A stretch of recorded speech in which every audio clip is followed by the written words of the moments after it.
కాళేశ్వరం గడువు మళ్ళా పొడిగింపు. ఇక 2 నెలలు పెంచుతూ ప్రభుత్వం ఉత్తర్వులు జారీ చేసింది. వారంలో రిపోర్టు వచ్చే ఛాన్స్ ఉండగా ఇంతలోనే గడువు పెంచింది. ఎందుకని పెంచింది అంటే ఇక్కడ కేసీఆర్ పేరు లేదు, హరీష్ రావు పేరు లేదు, మరి ఎవరిని తీసుకుపోయి లోపలేస్తారు?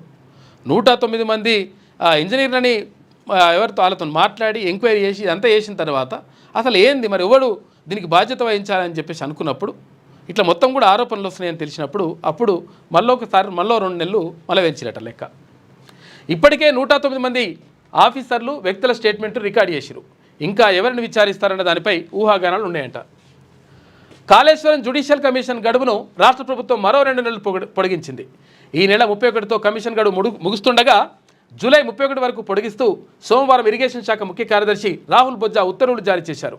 ఇక హైదరాబాద్లో కమిషన్ తదుపరి సిట్టింగ్స్ నిర్వహించి విచారణను పూర్తి చేసి జూలై 31 నాటికి రిపోర్టును సమర్పించనుంది అయితే అని ఉత్తర్వుల్లో పేర్కొన్నారు. అయితే నిజానికి ఈ వారంలోనే ప్రభుత్వానికి కమిషన్ తన రిపోర్టు అందజేసేందుకు సిద్ధమైంది. అధికారులను ఇంజనీర్లను విచారించి రిపోర్టుకు తుది మెరుగులు దిద్దుతున్నది. ఇలాంటి టైంలో అకస్మాత్తుగా ప్రభుత్వం కమిషన్ గడువును మరో 2 నెలలు పొడిగించడం, మళ్ళీ విచారణ అంటూ ఉత్తర్వుల్లో పేర్కొనడం వెనుక మర్మమేంటని రాజకీయ వర్గాలు అధికారుల్లో చర్చ జరుగుతుంది. అయితే కమిషన్ మళ్ళీ సిట్టింగ్స్ నిర్వహిస్తుందని ప్రభుత్వం చెప్పడంతో ఇంకా పలువురిని విచారించనుందనేటువంటి విషయం స్పష్టమవుతుంది.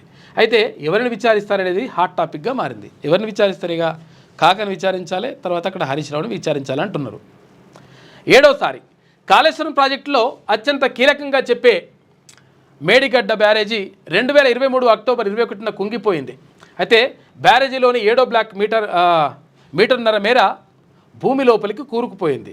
దీనిపై అటు నేషనల్ డ్యామ్ సేఫ్టీ అథారిటీ, ఇటు విజిలెన్స్ డిపార్ట్మెంట్లు విచారణ పూర్తి చేసి నివేదికను సమర్పించినాయి కానీ మరి అసలు యాక్చువల్గా మరి ఏం జరుగుతుందనేది చూడాలి. నివేదిక సమర్పించిన తర్వాత ఎవరో బాధ్యులు రావాలిగా బయటకు, చూడాలి మరి ఏం జరుగుతుంది. ఇంకా 2 నెలలు మరి పెంచిరు. ఇంకెవరు ఉన్నారు? ప్రభుత్వం కాళేశ్వరం కమిషన్ గడువును మరో 2 నెలలు పొడిగించడం వెనుక ఆంతర్యమేటన్నది చర్చనీయాంశంగా మారింది.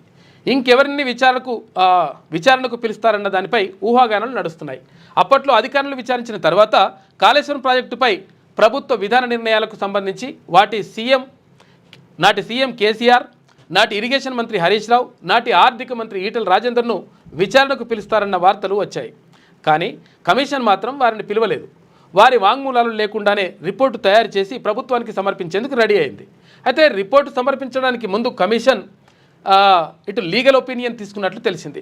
కమిషన్ క్రాస్ ఎగ్జామినేషన్లో దాదాపు అధికారులందరూ అప్పటి ప్రభుత్వ నిర్ణయాలకు తగ్గట్టుగానే నడుచుకున్నామని చెప్పారు. ఈ క్రమంలోనే అప్పుడు ఎట్లా చెప్తే వాళ్ళు అట్లా చెప్పి చేసామని చెప్పారట అధికారులు.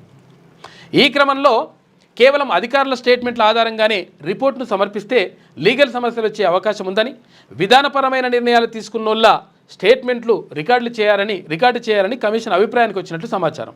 ఈ నేపథ్యంలో కేసీఆర్, హరీష్ రావు, ఈటెల రాజేందర్ను కూడా విచారించేందుకే కమిషన్ గడువును 2 నెలలు పొడిగించి ఉంటారని అధికారులు చర్చించుకుంటున్నారట. మొత్తం మీద ఇదే కథ. ఎందుకంటే కమిషన్ రిపోర్ట్ రెడీ అయిపోయింది అని చెప్పేసి ఇక్కడ justice PC Ghosh commission report ready చేసిందని చెప్పిండ్రు.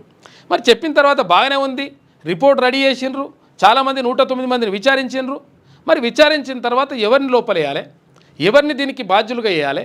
నిజంగా ఇది అసలు యాక్చువల్గా అన్యాయం జరిగిందా లేదా? మరి అన్యాయం జరిగింది. మరి జరిగినప్పుడు ఎవరు దీనికి బాధ్యత వహించాలి అనుకున్నప్పుడు ఇక్కడ కేసీఆర్ని ఎందుకు ఆయన ఎందుకు విచారించలేదు?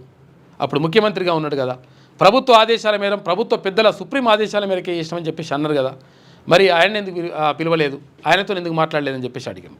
తర్వాత ఆరోపణలు వచ్చినాయి. ఆ తర్వాత అప్పుడు ఇరిగేషన్ శాఖ మంత్రి అంటే భారీ నీటిపారుదల శాఖ మంత్రిగా ఉన్నటువంటి హరీష్ రావుకి సంబంధించి కూడా ఎందుకు ఆయనని పిలవలేదు, ఆయనను ఎందుకు ప్రశ్నించలేదు, మరి ప్రశ్నించకపోతే ఆయనను విలువకపోతే మరి ఇంకా ఎవరిని బాధ్యులుగా చేస్తారు అని చెప్పేసి ఆరోపణలు వచ్చినాయి. ఆనాటి ఆర్థిక శాఖ మంత్రిగా ఉన్నటువంటి ఈటెల రాజేందర్ను కూడా ఎందుకు పిలవలేనటువంటి ఆరోపణల నేపథ్యంలో ఈ ముగ్గురిని విచారించాలని చెప్పేసి అంటా ఉన్నారు. మరి నిజంగా ఏం చేస్తారో చూడాలి. మరి ఇప్పుడు కాళేశ్వరం కమిషన్ చైర్మన్ ఏం చేస్తారో చూడాలి.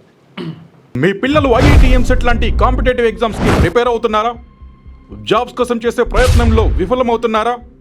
ఇంగ్లీష్పై పట్టు సాధించలేక పోటీ ప్రపంచంలో వెనుకబడుతున్నారా? స్టేట్ సిలబస్ అయినా సెంట్రల్ సిలబస్ అయినా అన్ని సబ్జెక్టులు ఇప్పుడు ఒక్క క్లిక్లో. షేక్ స్పైకర్ ఇప్పటి వరకు ఎవరు తయారు చేయలేని విధంగా రూపొందించబడిన సరికొత్త యాప్. ఇప్పుడే షేక్ స్పైకర్ యాప్ ని ప్లే స్టోర్ నుండి డౌన్లోడ్ చేసుకోండి. కేవలం 1000 రూపాయలకే 7 ఏళ్ల పాటు సబ్స్క్రిప్షన్ పొందండి.